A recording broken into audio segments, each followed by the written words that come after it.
Nazaré não. Francisco, a Nazaré não veio hoje? Santinha, cadê a Nazaré? Não veio hoje? Nazaré não veio hoje? Não? Tá rodando?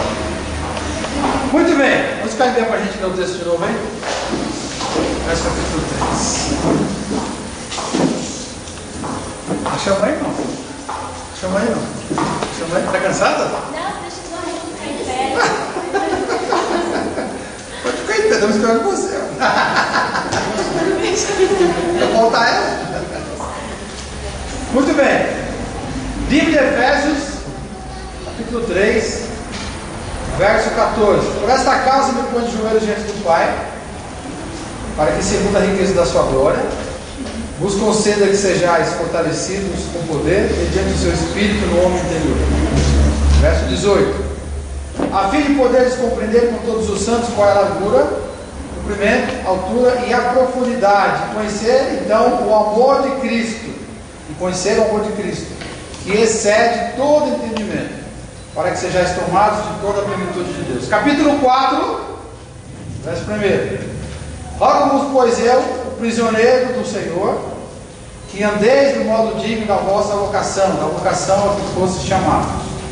Verso 2: com toda a humildade e mansidão, com longanimidade, suportando-vos uns aos outros em amor, esforçando-vos diligentemente por preservar a unidade do Espírito, do vínculo da paz. Diga amém? Vamos lá mais uma vez, está querido? Nos ajuda nesses minutos de reflexão. Pelo teu Espírito, nos conduz para a gente estiver orando, para que a gente ore no Espírito. E usa, Deus, o que a gente vai fazer aqui hoje, está fazendo aqui hoje, daquilo que a gente fez, está fazendo essa semana. Usa isso tudo para nos dar profundidade espiritual, para que a gente possa lidar com as pessoas que o Senhor colocou no nosso ciclo de influência, no ciclo de amizade, de fé, para que a gente possa lidar com essas pessoas de maneira digna, de tal forma que esses relacionamentos demonstrem o teu amor por nossas vidas. Nos ajuda, Senhor, em nome de Jesus. Vamos sentar então? Muito bem. Quem estava aqui segunda-feira? Segunda-feira quem estava aqui? Segunda-feira? Mentira, segunda-feira não tem ninguém aqui. Segunda-feira? Segunda? Mas você não estava no culto segunda-feira? Quem estava na terça-feira no culto aqui? Agora sim. Na quarta-feira? Na quinta-feira? Eu não estava na quinta-feira. Na sexta-feira? Não, é hoje sexta-feira, né? Eu acho que amanhã é sábado, o penúltimo dia da campanha. Eu acho que amanhã eu vou começar a falar de relacionamento. Eu acho. Hoje eu vou tentar encerrar essa parte da toda a profundidade espiritual. Para lembrar, de novo na Bíblia, desde que você leu aí, capítulo 3, verso 4. No verso 14, o apóstolo Paulo diz assim: eu estou fazendo uma oração por vocês. Por essa causa, então me coloca de joelho diante do Pai. Diz assim: vou orar por vocês. Aí no verso 16, 18, 19, ele faz uma oração pelas pessoas. É como se estivesse orando por nós, se estivesse no nosso tempo. É como se eu estivesse orando por vocês hoje. Fazer uma oração por vocês. Qual oração? Então no verso 16, ele diz assim: estou orando, e a minha oração ela tem um objetivo, para que, segundo a riqueza da glória que há em Deus, seja dado para vocês o poder do Espírito no homem interior. Então ele está orando para que alguma coisa acontecesse dentro da gente, para que alguma coisa acontecesse dentro de nós. É como se alguém estivesse orando para nós e assim: vou orar para que pela riqueza de Deus alguma coisa aconteça dentro de vocês. Usa a expressão aqui, no homem interior, lá dentro da sua alma. E aí no 18 e no 19 ele explica o que ele gostaria que acontecesse de acordo com aquela oração. Como se ele dissesse assim, no verso 18: estou orando para que vocês possam então compreender, juntamente com os outros que também creem, os outros santos, qual é a largura, qual é o comprimento, qual é a altura e qual é a profundidade do quê? Do amor de Cristo, para que vocês possam conhecer a dimensão desse amor de Deus, para que vocês possam entrar nas entranhas de Deus, lembrando que Deus é amor. Então seria isso para você. Ele esperava que a gente entrasse nas entranhas do amor de Cristo. É como se dissesse: eu quero que vocês entrem nas entranhas de Deus, já que Deus é amor. Ele queria que a gente conhecesse em profundidade a Deus, e a palavra-chave é justamente profundidade. Ele queria que a gente tivesse um tal grau de envolvimento com Deus que a gente pudesse de fato experimentar o que é esse amor. Na verdade, a gente só experimentou um pedacinho pequenininho do amor de Cristo, que é a salvação. Isso não porque ele não queira manifestar mais, mas porque a gente não sabe muito. E o pouquinho que a gente experimentou, olha o que deu, quanta coisa mudou. Imagina a gente conhecer a totalidade do amor de Cristo. Mas, para que isso aconteça, tem que ser uma pessoa extremamente profunda, espiritualmente profunda. E aí então, no capítulo 4, no verso 1, ele faz um outro pedido agora, não é uma oração. Ele diz assim, ó, eu espero que vocês se deem bem uns com os outros. Em outras palavras, aqui, com toda humildade e mansidão, longanimidade, suporte uns aos outros, se esforcem para viver uma vida em paz. Ele está dizendo, olha, eu quero que vocês tenham bons relacionamentos, que vocês gerenciem bem os relacionamentos. E aí não importa qual seja. Pode ser um relacionamento com o sogro, com a sogra. Aliás, eu não sei por que fala mal na sogra, né? Minha sogra é tão boazinha. Alguém tem uma sogra ruim aqui, não? Ninguém vai dizer também, né? Você tem? Mas se o marido estiver do lado. Alguém já teve? Sei lá. Pode ser com o sogro, pode ser com a sogra, com o pai, com a mãe, com o filho, com a filha, com um colega de escola, um colega de trabalho, um vizinho, uma vizinha, sei lá. Alguém com quem você convive, essa pessoa é o alvo desse pedido. Está dizendo assim, ó, vocês precisam ter profundidade em Deus, para que quando vocês estiverem se relacionando com essas pessoas, sejam quem for, vocês tenham bons relacionamentos, com toda humildade, vocês possam, como diz o texto aqui, se amarem mutuamente, se esforçando para que vocês vivam sempre em paz. E esse é dentro da igreja, como o texto aqui, para que a paz então seja a nossa marca, o nosso vínculo, seja rompido no mundo. Muito bem. Quem está na igreja aqui há mais de 5 anos? Deixa eu ver. 5 anos. Mais de 5 anos, muito bem. Pessoal que está mais de 5 anos aqui, quem nunca teve um atrito com ninguém? Deixa eu ver. Quem nunca teve? Todo mundo já teve? Ah, que beleza, né? Tá vendo aí? Estou te falando? Dentro da igreja, o camarada está convivendo com pessoas que têm a mesma visão que ele, a mesma fé que ele, o mesmo propósito que ele, e convivendo junto, poucas vezes por semana, vira e mexe e já sai no pau, é atrito. Agora imagina lá com quem você mora. Ou a vizinha que você conversa todo dia, é o cara que trabalha com você, você é o cara todo dia. Ou seu pai, sua mãe, o marido que convive e dorme uma cama todo dia, toda noite. Você imagina. Mas, para a gente gerenciar esses relacionamentos, você precisa ter profundidade espiritual. E aí na terça-feira, eu te falei que para você se tornar espiritualmente profundo, precisa de uma coisa. Qual era mesmo? Quem foi que tomou o celular que eu ouvi? Eu ouvi? Não dá risada não que eu ouvi. Na terça-feira eu falei que para você ter profundidade espiritual, você precisava do que mesmo? Se eu vou ter profundidade, automaticamente eu vou sair da superficialidade. Mas para eu sair da superficialidade e entrar na profundidade, eu tenho que fazer o quê? Conhecimento. Quem falou? Quem falou? Raimundão, tudo bem. Você precisa ter conhecimento da palavra, você ter profundidade na palavra, buscar a palavra. Beleza. Aí na quarta-feira eu falei que para você ter profundidade espiritual, sair da superficialidade, ter conhecimento de Deus, você precisava do que mesmo? Não? Não? Então eu peguei como exemplo. Precisava do quê? Primeiro eu te falei que você precisava conhecer em profundidade a palavra. E agora você precisava praticar a palavra, mas para praticar precisava de sacrifício. Porque uma coisa é eu conhecer a escritura, mas na hora do vamos ver, aí a porca torce o rabo, como diz no anterior, né? Quer dizer, aí a gente não quer fazer. E para fazer tem que ter o quê? Sacrifício. Se não tiver sacrifício, não adianta nada. Esse é o segredo da prática, como Jesus sacrificou por nós.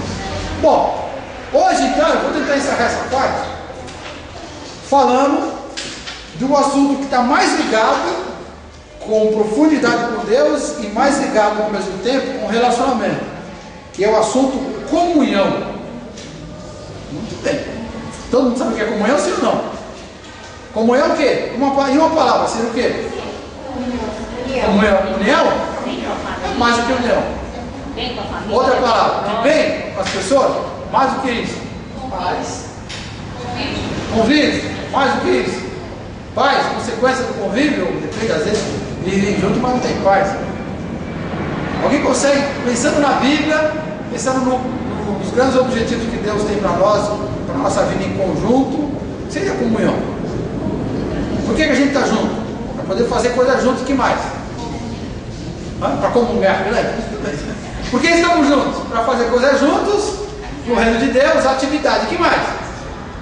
A gente faz coisas para o reino, que mais? Faz alguma coisa para nós também? Não. Se a gente vive junto, a gente vive com boa intenção. Por que Deus pega um camarada torto e procure casado com uma mulher torta igual ele? Por quê?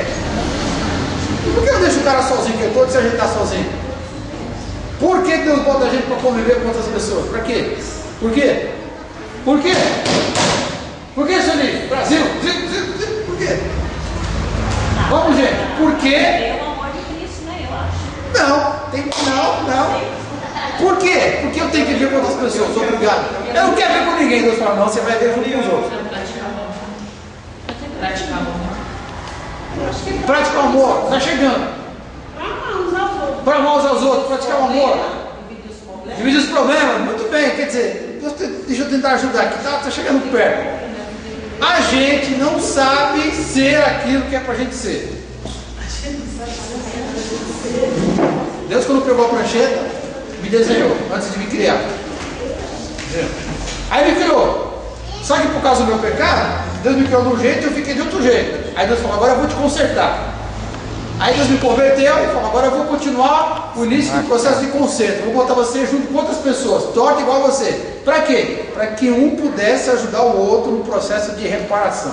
Eu sou nego torto e para eu me consertar eu preciso de gente torta igual a mim.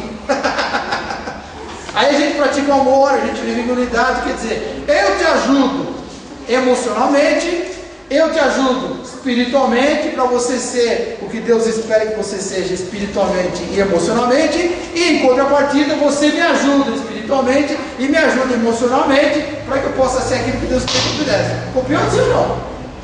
Ou seja, por exemplo, a gente falou do perdão que eu disse semana passada, terça-feira, quarta-feira. Eu não sei perdoar. E qual é o melhor lugar para eu aprender a perdoar? É eu convivendo com alguém. Se é com a família, pensa bem. Talvez eu consiga praticar o perdão. Talvez não. Mas se eu estiver dentro de uma igreja, é mais fácil eu aprender a perdoar dentro da igreja ou dentro da família? Que pergunta, hein? Eu sou agricultor e não sei perdoar ninguém. E Deus quer que eu perdoe, senão eu estou ferrado. É mais fácil eu aprender a perdoar lá com a minha família ou eu aprender a perdoar dentro da igreja? O que você acha de mil bispos santos? Dentro da igreja? Por que não é na família? Você pode até aprender um pouco na família, mas parece que na igreja é mais fácil. Porque parece ali que existem mais ferramentas dentro da igreja para você poder aprender a perdoar. Porque às vezes na família você empaca, fecha a cara. Eu já vi isso acontecer várias vezes na minha família, por exemplo. Você empaca, fecha a cara e fica por isso durante muito tempo. Mas quando você está na igreja, tem todo um clima, não é isso mesmo? Tem todo um ambiente, toda uma pressão. De vez em quando alguém vai falar de perdão e não vai ter gente que vai falar mesmo. Às vezes, de repente, na minha família, o pessoal vai morrer sem falar de perdão. Às vezes, até sem entender o que é perdão. Mas na igreja, de vez em quando, alguém vai visitar esse assunto de novo. De repente, no dia da ceia, vai mandar você trocar o cálice com uma pessoa e justamente a pessoa com que você está brigado, sei lá. Na igreja, é mais fácil você aprender. Não quer dizer que você não possa ter comunhão na sua casa também. De qualquer maneira, o ponto aqui é o seguinte. Qual é a ferramenta que eu estou citando hoje, fundamental para que eu tenha profundidade espiritual? A palavra é? A palavra é? Comunhão. Muito bem. E a comunhão é onde eu aprendo, eu me conserto em todos os sentidos e eu ajudo a consertar outras pessoas. Isso é comunhão. Muito bem. Lá no capítulo 4 de Efésios, o que eu estou vendo? É o celular da gente de novo, não? É o fundo musical. É seu marido? Pensei que era seu filho. Muito bem. Lá no capítulo 4 de Efésios que a gente leu, só que agora no verso 11, vamos ver lá? Outra, fecha para mim ali a Maria da gente, que fecha a porta aí. No capítulo 4, no verso 11, é um pedaço do livro de Efésios que fala dos dons. E diz assim, diz que Deus entregou uns para serem apóstolos, outros profetas, outros evangelistas, pastores, etc. Verso 12. Com o objetivo, qual o objetivo aí? Para que Deus colocou pessoas na igreja como dons? Qual o objetivo aí? O quê? O aperfeiçoamento dos que creem, dos santos, certo? Para o nosso desenvolvimento e o desenvolvimento do trabalho do serviço da igreja, para que o corpo de Cristo seja edificado, certo? Muito bem.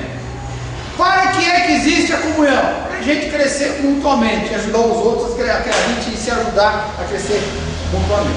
Então, quando existe comunhão de verdade no relacionamento dentro da igreja, por exemplo, então ali sempre vai ter alguém que vai ter uma habilidade específica que vai me ajudar.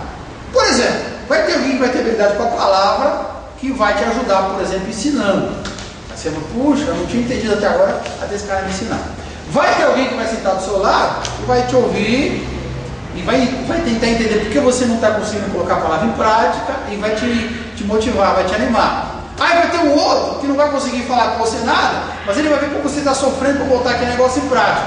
E aí ele vai orar por você. Quer dizer, na igreja existem várias pessoas diferentes, cada uma tem uma habilidade diferente. O texto diz que essas pessoas foram dadas para que a gente, junto uns aos outros, a gente se edifique. Então na igreja, quando existe comunhão de verdade, existe um treino, vamos dizer assim, espiritual, um preparo espiritual para que você possa lidar com as pessoas depois. Mas não só isso, antes disso, existe um treino e um preparo para que você se aprofunde espiritualmente. Então, por exemplo, é na igreja, na comunhão da igreja, que você vai descobrir mais cedo ou mais tarde qual é o grande chamado de Deus para a sua vida.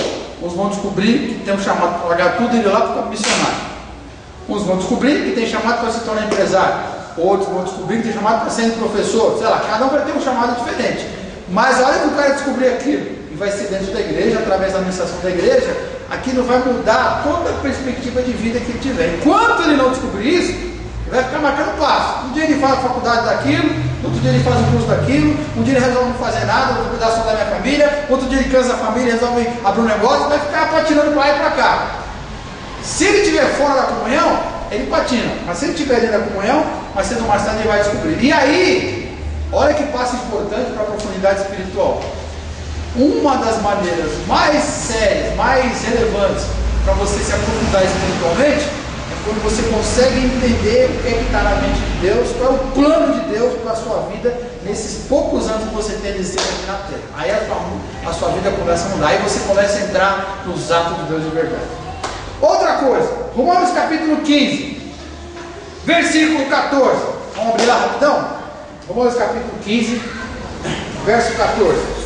Se eu faço parte da comunhão da igreja, além de eu ter esse preparo, esse treino espiritual, essas pessoas que vão me ajudar, cada uma com a sua habilidade, com o seu dom, um vai me animar com a palavra, um vai me motivar, um vai orar por mim, um vai me dar dura, cada um vai me ajudar de uma maneira, e além de eu ganhar a profundidade que está todo mundo me ajudando, tem mais um benefício aqui, que só usufrui quem participa da comunhão de verdade. Romanos capítulo 15, é a sua ligamento. Versículo 14, mais ou menos na metade do versículo, se eu não copiei errado, está escrito assim: estáis possuídos de bondade, chama aí não, cheios de todo conhecimento, chama aí sim ou não? Sim. E aptos, quer dizer, capacitados, dotados por Deus, com condições para vos admoestardes uns aos outros, quer dizer, para vocês puxar a orelha uns dos outros. Está dizendo o seguinte, ó, vocês têm bondade, já devem ter bondade porque Deus está em vocês. E vocês já têm conhecimento, que vocês têm aprendido a palavra. E agora com essa bondade, com esse conhecimento, vocês já têm condições de vocês ficarem em cima de marcação cerrada um com o outro. Olha para mim aqui, ó. Olha para mim aqui, ó. Às vezes o cara está no meio da igreja e ele aprende. E as pessoas que têm os dons começam a ministrar para ele. E aí, teoricamente falando, ele está pronto para se aprofundar nos caminhos com Deus. Mas às vezes o cara dá o primeiro passo para frente, às vezes dá dois para trás, depois dá dois para frente, dois para trás, às vezes fica parado. Então, quando esse camarada está no meio da igreja, na comunhão de verdade, além de ter alguém para ajudá-lo a caminhar, vai ter alguém o tempo todo, ó, tocando ele para ele não ficar marcando passo. A hora que ele pensar em dar um passo para trás, vai ter alguém na cola dele fungando o cagote dele. Por exemplo, vai ter alguém lá do pequeno grupo que vai ficar na sua cola. Vamos pegar, por exemplo, aqui a vida com Deus, a devocional. A gente sabe que a devocional é um troço complicado, né? Gastar um tempo todo dia em oração, parado, em concentração, gastar um tempo todo dia lendo a palavra, todo dia, sem falhar, é um troço difícil para quem não é de nós. Estou falando, não estou inventando coisa, eu estou ficando louco, não. É fácil? Não. É difícil, né? Tudo bem. E aí a gente sabe que para você poder ter profundidade com Deus, não tem jeito. Você precisa ter um tempo devocional. Tem que ter conhecimento na oração, na palavra, beleza. Se você participa de um pequeno grupo, por exemplo, e você não está lendo muita Bíblia recentemente, você não está orando recentemente, você vai para um pequeno grupo, normalmente uma das principais perguntas que o pessoal do grupo faz para você. Qual é a pergunta? Você está fazendo devocional? E se você não participa do pequeno grupo, sei lá, eu estou num grupo grande, tipo um grupo de mulheres, se reúne uma vez por mês, ou dos adolescentes, de vez em quando, quando esse grupo está reunido, vem e mexe e diz, escuta aí na sua casa, você lê a Bíblia na sua casa, você ora lá com a sua família, ou sozinho, e aí se você escapa do pequeno grupo, do grande grupo, e você está com problema, não está sentindo bem, de repente você vai pedir conselho para alguém, e você está lá com o conselheiro, você está lá com o Edmilson, por exemplo, qual é uma das principais perguntas que ele vai te fazer? Você está lendo a Bíblia e não está orando? Ué, parece que é perseguição. Eu vou falar com o pastor da igreja que é mais fácil. E aí, você chegar no gabinete, qual vai ser uma das primeiras perguntas que eu vou te fazer antes de ouvir a sua história triste, que vai dar de chorar junto com você? Qual a pergunta que eu vou fazer mesmo? Você está lendo a Bíblia e você está orando? E aí, se você tem um amigo aqui na igreja, realmente é irmão seu, e fica junto com você, se ele fosse um amigo e ele vê que você está sofrendo, ele vai te perguntar mais cedo, você já ouviu a última vez? Me fala. Esse é amigo que você vai dizer para ele. Quer dizer, vai ter o tempo todo alguém cheio de bondade, capacitado para ficar ali na minha cola. Então, se esse cara está na minha cola, se eu participo dessa comunhão, é muito mais provável que finalmente eu vou conseguir fazer aquilo que é para fazer, seja devocional, seja o que for. E aí, fazendo aquilo que é para fazer, agora que eu tenho alguém não só me ensinando e me capacitando, mas eu tenho alguém agora me motivando, me botando lenha e me empurrando, não deixando eu andar para trás. Então, com certeza, eu vou poder usar desse benefício da comunhão e vou poder ganhar profundidade com Deus. Livro de Mateus, capítulo 18. Quer achar? Diga amém. Nada ainda? Meu Deus do céu. Capítulo de 18 de Mateus. Otan, cadê sua Bíblia, Otan? É o texto que fala sobre disciplina na igreja. 18:15. Se o teu irmão, achamos sim ou não?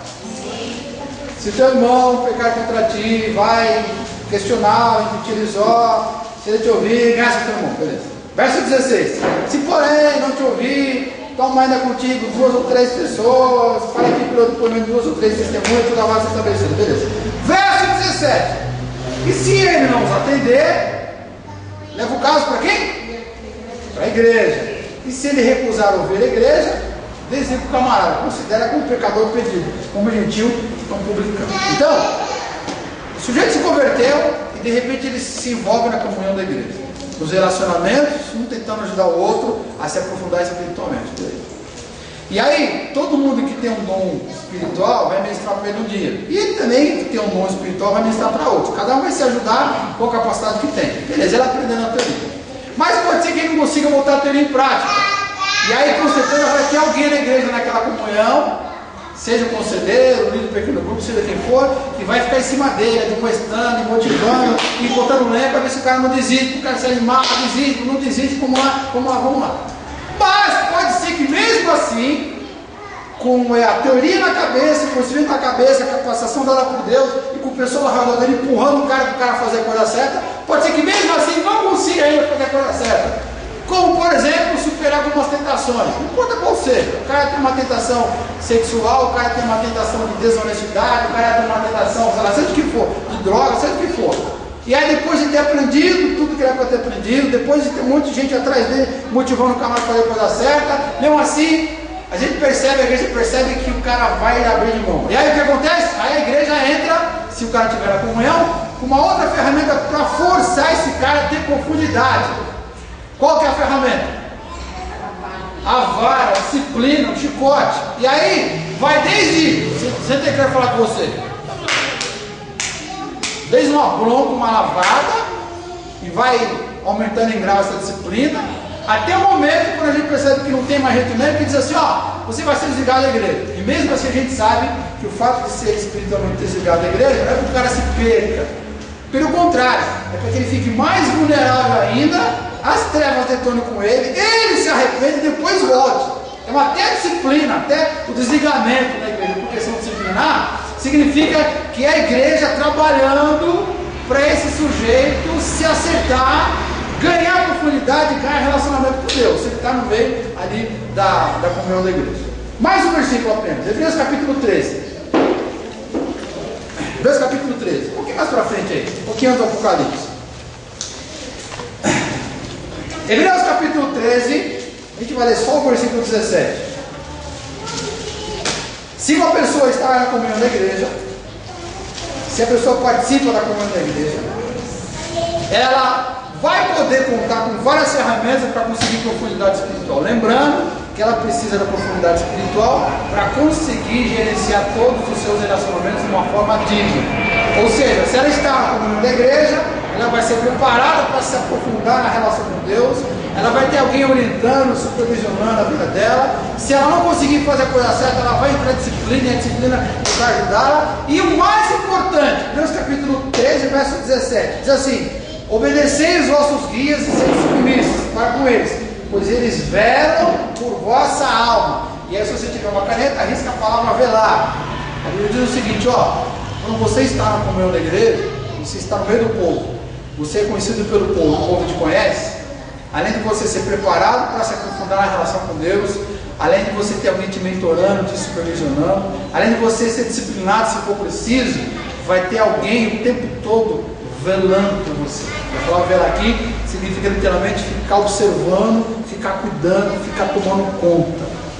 Ou seja, há pessoas na igreja que tomam conta de você, talvez você nem perceba. Há pessoas que oram por você desesperadamente, por exemplo.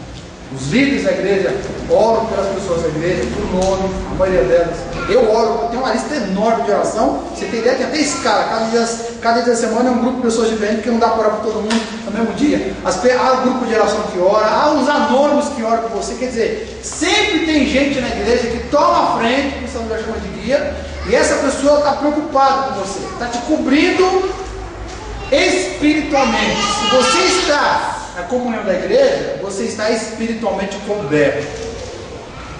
Então quer dizer, há pessoas orando por você, e no mundo espiritual existe toda uma ação espiritual para proteger a sua vida. A Bíblia diz no Hebreus também, de que os anjos são espíritos ministradores enviados para ajudar, para socorrer, para servir aqueles que vão herdar a vida eterna, para não ser pedido. Então, se eu estou passando uma grande batalha espiritual, por exemplo, estou orando, estou jejuando para que eu cresça espiritualmente, me aprofunde espiritualmente. Vai ter gente no mundo espiritual, vai ter pessoas no mundo espiritual e pessoas das trevas que vão fazer o possível para que você não consiga exercer aquela atividade que você está querendo fazer, cumprir aquela tarefa que você quer fazer, que vão tentar impedir que você cresça espiritualmente. Vou tentar manter você na superficialidade, não vou deixar você se aprofundar. E aí que vai entrar a cobertura de oração. Quando esses seres espirituais se levantam para impedir qualquer coisa que você faça para crescer espiritualmente, aí a oração das pessoas que estão te cobrindo vão fazer toda a diferença, neutralizando a força desses seres do mal. E quando essas orações não são suficientes, a Bíblia diz que Deus ainda manda também os anjos para tomar conta, para lutar pela sua vida. Quer dizer, se você está na comunhão da igreja, você tem toda uma cobertura espiritual para poder se aprofundar espiritualmente. Diga amém se você entendeu. Agora vamos aplicar nos nossos relacionamentos horizontais. Muito bem. Qual é o reflexo disso tudo no dia a dia quando eu estou lidando com aquela pessoa com quem eu tenho problema? Estou lidando com um sujeito lá, e eu descobri que eu não consigo lidar com ele sem eu botar para fora o que existe pior em mim. Tem gente que você conversa, você consegue tratar bem aquela pessoa, ser bondosa. Mas de vez em quando dá umas maluquices na vida da gente, na cabeça da gente, que você não sabe por quê. Eu fulano que eu encontrei, que eu conheci não sei aonde, que eu me encontro com ele de vez em quando, eu não fui com a cara dele, eu não sei o que acontece. Toda vez que eu tenho que dividir alguma coisa com ele, eu sou extremamente egoísta. Opa! Eu me relaciono com alguém e ao invés de ser bondoso, generoso, amoroso, como diz a palavra, eu não consigo me lidar com aquele sujeito sem ser egoísta. E o cara já percebeu, e eu já estou tendo atrito com ele perceber, e o cara já está ficando egoísta comigo também, já está me tratando mal, quer dizer, já surgiu ali um problema. Se você está na comunhão da igreja, com certeza mais cedo ou mais tarde, você vai ser ministrado sobre egoísmo, vai ser ministrado sobre o seu eu interior, as forças internas, vai ser ministrado sobre bondade, vai ser ministrado sobre mais bem-aventurado é dar do que receber. Com certeza na igreja vai ter alguém que vai te capacitar, vai te ensinar, vai te orientar o que você tem que fazer, e o próprio Espírito vai te capacitar, se você está na comunhão da igreja, a ter esse poder dele. Eu sei que por natureza eu sou egoísta. Quando eu tinha 1 ano e meio de idade, e meu irmão mais velho de segundo falava assim, dá um pouquinho do pirulito, eu com 1 de idade virava a cara e falava, não, é meu. O que ele faz em casa é meu. No caso dele, tudo é minha, né? Tudo que você fala, tudo é que não é minha, tudo é minha.